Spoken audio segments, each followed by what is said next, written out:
반갑습니다. 오늘은 열왕기상 4장 말씀을 함께 나누겠습니다.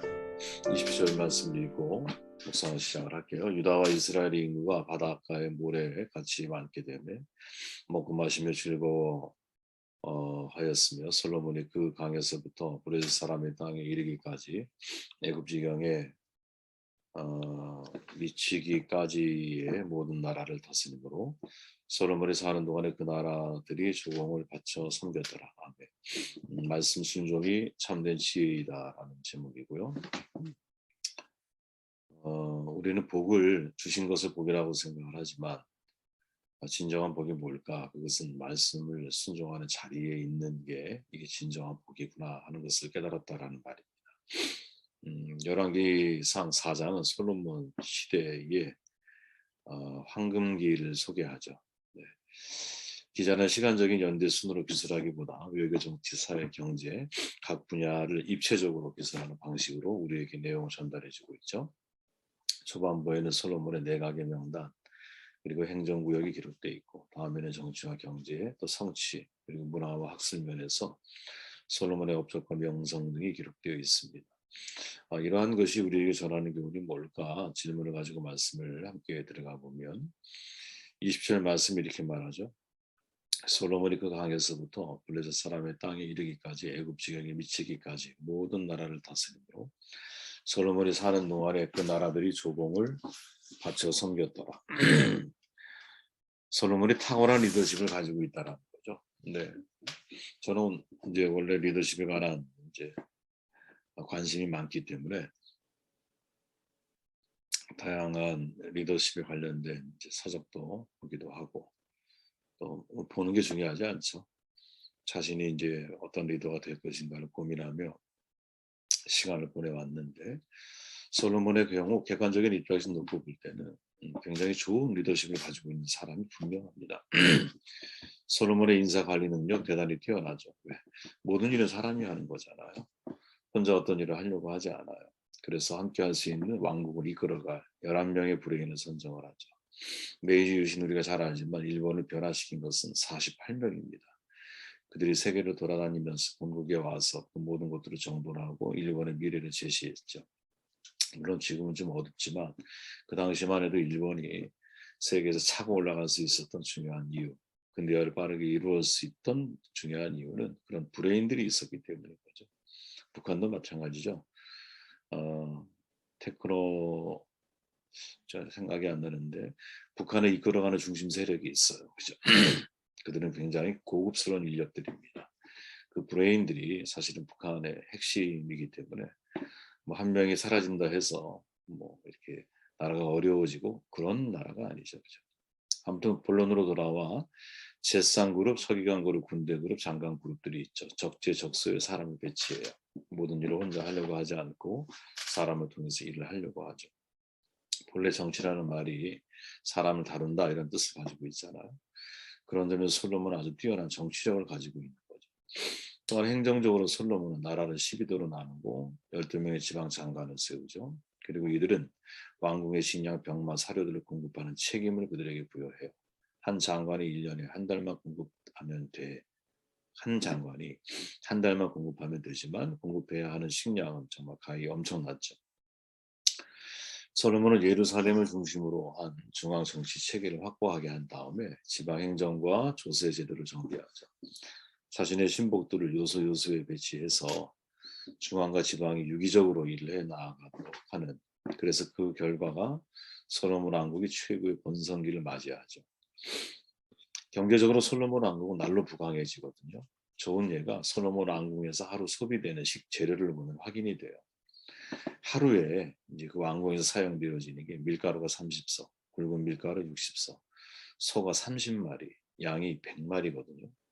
여러분 한번 상상해 보세요. 소가 하루에 30마리씩 죽고 양이 100마리씩 죽어가 도대체 얼마나 많은 사람이 그 왕궁에서 일을 하기에, 뒤집어 말하면 그만큼 신하들과 관리자들이 늘어난다는 것이고 아울러 영토가 넓어지고 따라서 할 일과 일할 사람들이 많이 있다는 것을 보여주고 있는 거죠. 본문에 등장하는 포도나무와 무화과 나무 아래 산다는 것은 그만큼 풍요와 번영과 평화 속에 거한다는 뜻이거든요. 당시의 국방력, 말과 병거의 숫자를 통해 가늠해 볼 수 있잖아요. 근데 솔로몬 왕국이 거느리고 있던 숫자는 역사적으로 놓고 볼 때 타의 추종을 불허할 만큼 많았거든요. 왕국의 식량을 공급하던 지방 장관들, 이러한 말들에게 먹일 보리, 꼴, 정성스럽게 공급하였던 것 같아요. 하나님의 나라로 지혜를 다스리 이스라엘 왕국이 빈틈이 없었다 모습을 우리에게 보여주죠.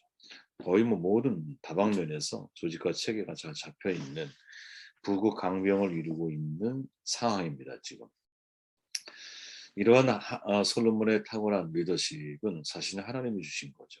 성경의 4장에 있는 말씀처럼 하나님은 솔로몬에게 지혜와 총명을 심히 많이 주시고 또 넓은 마음을 주셔서 바닷가에 모래같이 하시니 솔로몬의 지혜가 동쪽 모든 사람의 지혜와 애굽의 모든 지혜보다 뛰어났다. 이렇게 아주 얼마나 주셨느냐? 심히 많이 주셨다. 더더군다나 넓은 마음까지 주시니 포용력에 있어서는 감히 누가 견제할 만한 사람이 없는 거죠. 왜 많은 첩과 처가 있었을까? 넓은 마음 때문에 그렇다 이해하면 또 이해가 되기도 해요. 문제는 이 모든 지혜가 애굽에 있는 모든 지혜보다 뛰어나고 또 동쪽의 모든 사람들보다 훨씬 더 지혜롭다는 거죠. 에단과 헤만, 갈골 그리고 다르다 같은 사람은 당시의 지혜로 명성을 떨치고 있었던 사람이거든요. 근데 그들의 지혜보다 훨씬 더 능가하는 깊이 있는 지혜였다라는 거죠. 솔로몬의 지혜는 다양하고 포괄적이고 더더욱이 실제적으로 외교, 정치, 경제, 사회, 행정 모든 분야에서 거의 완벽했죠. 그렇게 주변에서 솔로몬의 소식을 들은 사람은 그를 만나고자 이스라엘 방문을 해요. 사람을 만나기 위해서 국가를 방문한다는 되게 놀라운 일이거든요. 솔로몬의 탁월한 리더십은 진짜 견줄 수는 없겠지만 땅 사이즈가 너무나 다르니까 지금의 미국처럼 그래도 이제 미국처럼 초강대국의 이스라엘을 만들어가고 있었죠. 자, 분명 솔로몬의 왕국은 인간적 관점에서는 완벽에 가까운 나라였습니다. 정치는 안정됐고 군사력은 강력했고 영토는 확장이 됐고 경제는 활력이 넘쳐나 문화는 아주 융성했어요. 이보다 완벽한 나라가 없을 것 같아. 대부분 모든 시민들이 꿈꾸는 나라가 이런 나라겠죠. 그리고 이런 국가를 만들어낸 솔로몬을 당연히 존경하지 않을 수가 없는 거예요. 우리가 잘 아는 정말 너무나 조그만 싱가포르 아이들 데리고 갔다 왔지만 싱가포르의 국부라고 불리는 사람이 리관유 총리죠. 싱가포르 동남아시아 최 강국으로 만든 장본인이거든요. 근데 이분이 평소에 지향했던 게 뭐냐? 강력한 권력. 왜? 총구에서 권력이 나온다. 신념이 있었어요. 근데 이것만 가지고는 나라를 다스릴 수가 없죠. 그 다음 한 게 뭐냐? 청렴한 정치인, 청렴한 정치를 지향했던 분이거든요.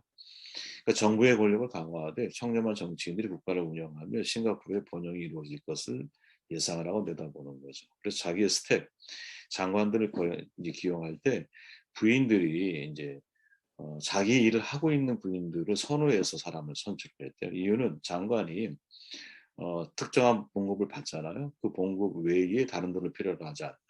그러니까 장관이 예를 들어 잘려도 가정이 흔들리지 않는 그런 사람들을 중심으로 선출을 했대요. 의미 있죠. 왜? 너는 부정부패하지 말아라 이 말이죠. 국가에서는 녹만 먹고 열심히 국가를 위해 헌신해라 이 말이죠.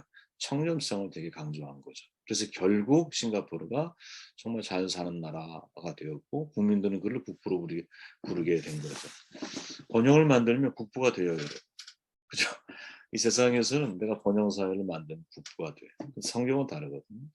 성경은 국가의 번영을 중요하게 다루지 않아요. 도리어 성경은 하나님 말씀에 대한 순종을 중요하게 다루죠. 번영 신앙보다 순종 신앙을 강조하거든요. 그래서 성경은 여러분 왕을 세우게 될 때가 올 거야. 모세에게 하나님이 말씀하세요. 신명기 17장에.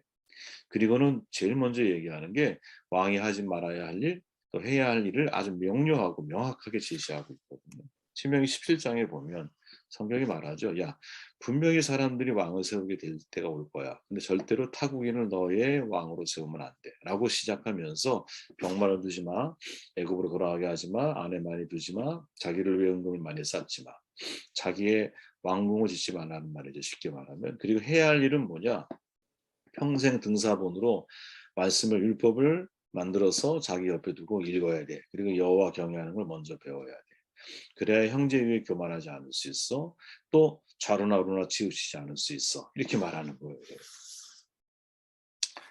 자, 솔로몬은 여러분 이제 이 말씀을 놓고 봤을 때 왕이 하지 말아야 할 일을 다 어기죠. 병마를 많이 두죠. 애국과 사돈관계를 맺죠. 아내를 많이 두었죠. 마음이 미혹돼서 나중에 우상을 섬기죠. 자기를 위해서 은과 금을 얼마나 많이, 역대 왕 중에 최고의, 그죠? 그런 재산을 모은 사람이죠. 왕의 의무를 거의 모두 다 어긴 것이죠. 이제 국가는 번영했어. 부국강병을 이루었어. 근데 이 번영이라고 하는 이름으로 모든 것을 허용하고 있다는 거죠. 이게 전부냐? 아니에요, 여러분. 왕이 해야 할 일도 어기거든요. 하나님 말씀을 평생 자기 옆에 두지 못하잖아요.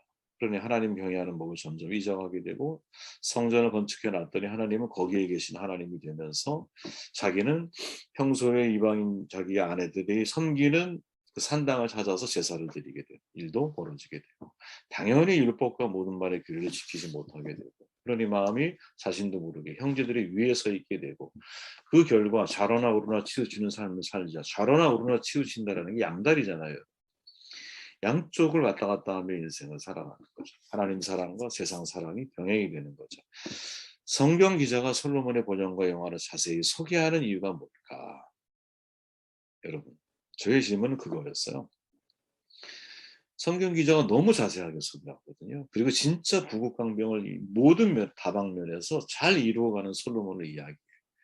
솔로몬은 하나님께 주신 지혜로 자기와 번영과 영화를 위해 산 사람이라.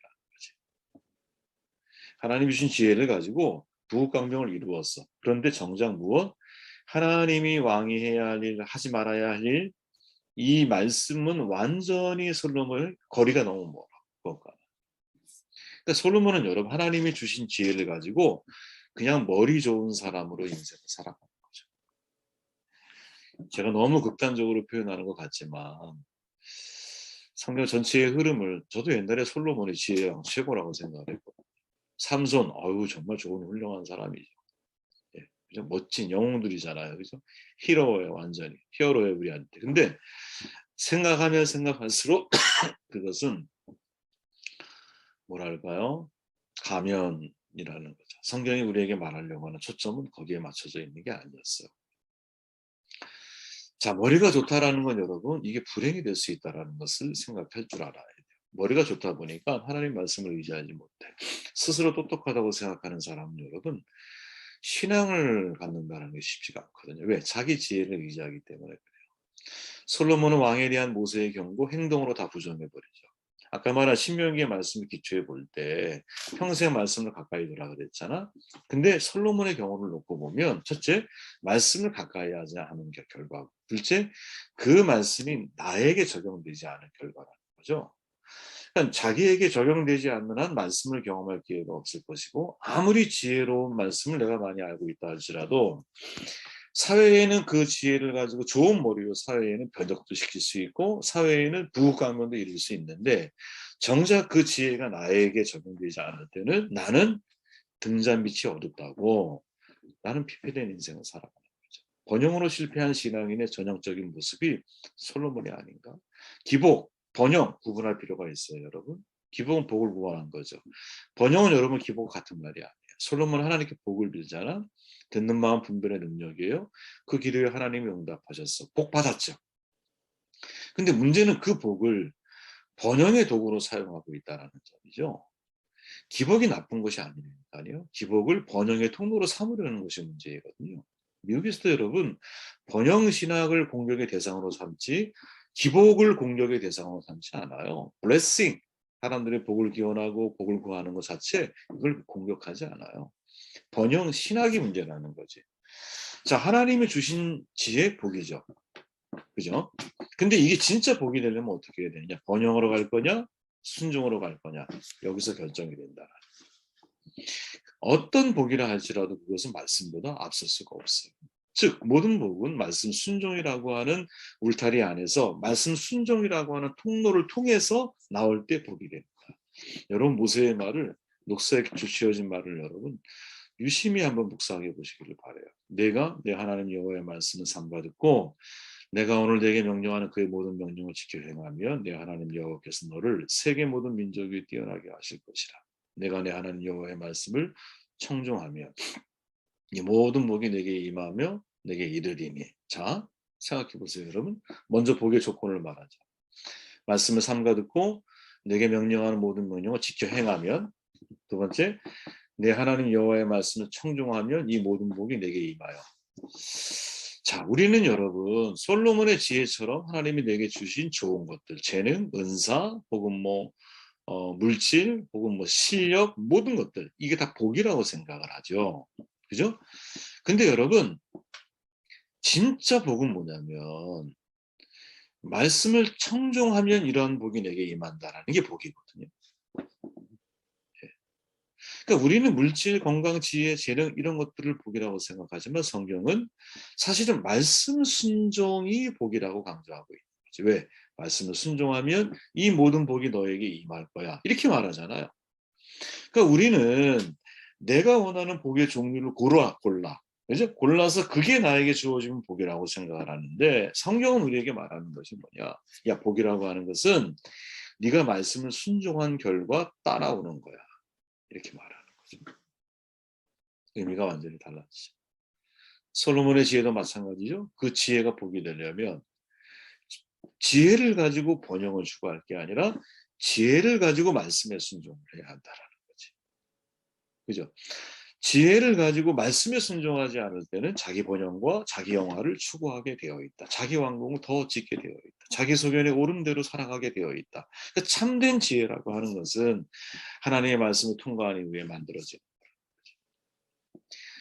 정치 외교 능력, 경제와 행정 능력, 인사와 관리 능력, 솔로몬은 타의 추종을 불허합니다. 주변 모든 사람들의 주목을 받았어요. 이것 자체를 부정할 필요가 없어요. 우리는. 문제는 솔로몬 인생 전체를 놓고 볼 때 자기 지혜에 대한 자부심이 말씀에 대한 불순종으로 나타나게 되면서 그 삶이 실패의 길을 걸어가고 있다는 거죠. 진짜 복이 뭘까? 말씀 순종 자체가 복인 거예요, 여러분. 왜? 내가 순종하면 이 모든 복이 너에게 임할 것이기 때문에. 근데 우리는 여러분 복을 받기 위해서 하나님이 내게 주신 복 하나 붙들고 지혜라면 지혜 하나 붙들고 그걸 가지고 번영하는 삶을 내가 꿈꾸거든. 그러면 안 된다는 거죠. 말씀을 붙들고 함께 기도하시고 제가 마무리 기도하겠습니다.